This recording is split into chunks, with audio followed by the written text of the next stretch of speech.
இயேசு கிறிஸ்துவின் இன்ப இனிய நாமத்தில் வாழ்த்துகிறோம்.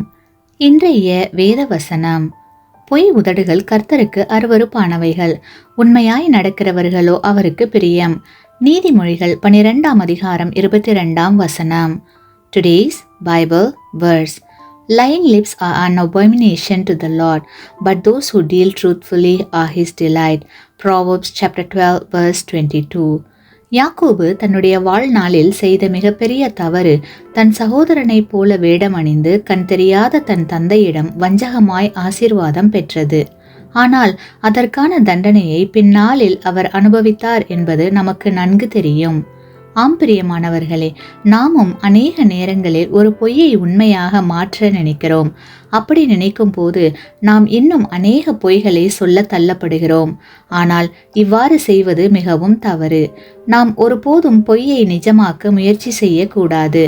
அப்படி செய்தால் நிஜம் தானாக மாறும்போது நாம் நிஜமாக்கிய பொய் நம்மை நிச்சயம் பழிவாங்கும்.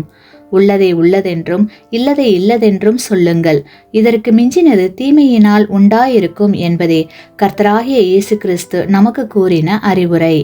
ஆகையால் என்றும் உண்மையாயிருப்போம், பொய்யை தவிர்த்து மெய்யான தேவ ஆசீர்வாதத்தை பெறுவோம். ஆமேன். நீங்கள் பெற்ற இந்த ஆசீர்வாதத்தை மற்றவர்களோடு பகிர்ந்து கொள்ளுங்கள்.